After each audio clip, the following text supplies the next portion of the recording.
Hi hello എല്ലാവർക്കും big ബോസിൻ്റെ 21ാമത്തെ ദിവസത്തെ റിവ്യൂയിലേക്ക് സ്വാഗതം.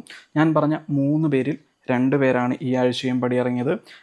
പിന്നെ സരികയും ശാരികയും. മൂന്നാമത്തെ ആൾ ശൈത്യയായിരുന്നു. അവരെന്ന് പോവോ അല്ലെങ്കിൽ കപ്പെടുക്കോ എന്നൊക്കെ എനിക്ക് പ്രെഡിക്റ്റ് ചെയ്യാൻ പറ്റട്ടെ എന്ന് ഞാൻ ആഗ്രഹിക്കുന്നു. പിന്നെ ബാക്കി എപ്പിസോഡിൽ നടന്ന കാര്യം, ആര്യന് നമ്മുടെ ഡയറക്റ്റ് നോമിനേഷനിലേക്ക്, എവിക്ഷൻ നോമിനേഷനിലേക്ക് ഡയറക്റ്റ് കൂട്ടിച്ചേർത്തു എന്നതാണ്. നമ്മുടെ അഭിലാഷിനെ ചെരുപ്പ് വലിച്ചെറിഞ്ഞ കാര്യത്തിൽ ലാലേട്ടൻ അത് ചെയ്തത് ഒരു തെറ്റുമില്ല.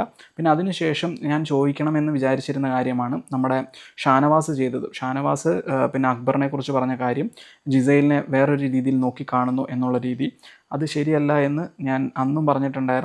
ഇന്നും എനിക്ക് ക്ലാരിറ്റി കിട്ടുന്നുണ്ട്. അപ്പം അത് ലാലേട്ടൻ ചോദിക്കാനിടയായി. അതിനുശേഷം അക്ബറിൻ്റെ ഒരു പാരഡി പരിപാടിയായിരുന്നു. അക്ബറിൻ്റെ മനസ്സിലുള്ളത് എല്ലാവരെക്കുറിച്ചും അത് നല്ല രീതിയിൽ എഴുതി, അങ്ങനെ തന്നെയാണ് എന്ന് ഞാൻ വിശ്വസിക്കുന്നു. സോ അത് നല്ല രീതിയിൽ പ്രസൻറ്റ് ചെയ്തിട്ടുണ്ട്. അതിനുശേഷം നമ്മുടെ ആദില നൂറിൻ്റെ കരച്ചിലാണ്. അതിന് കരയാനിടയായ കാര്യം എന്താണെന്ന് വെച്ചിട്ടുണ്ടെങ്കിൽ, അക്ബർ ഇന്നലെ ഉമ്മേനോട് സംസാരിച്ചിട്ടുണ്ടായിരുന്നു. ആ സമയത്ത് ഉമ്മ ആദില നൂറിനെ കുറിച്ച് എന്തോ ഒരു കാര്യം പറഞ്ഞു എന്ന് പിന്നെ ശാരിക അറിഞ്ഞിട്ടുണ്ട്. അത് ശാരിക നമ്മുടെ ആദില നൂറിനോട് പറയുകയും അവർക്കതിൻ്റെ സങ്കടമാണ് ഇന്ന് ആ എപ്പിസോഡിൽ കാണിച്ചത്. അത് നമ്മുടെ അക്ബറായിട്ട് ഇതുവരെ സംസാരിച്ചിട്ടില്ല. സോ അതിൻ്റെ ഒരു ക്ലാരിറ്റി നാളത്തേക്ക് വരുമായിരിക്കും.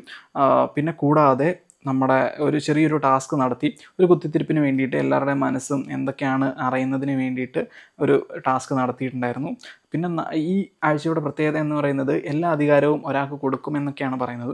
അതെങ്ങനെ വരുമെന്ന് കണ്ടറിയാം, അത് ആർക്ക് കിട്ടുമെന്നും കണ്ടറിയാം. സോ ഇത്രയൊക്കെയാണ് സംഭവിച്ചത്.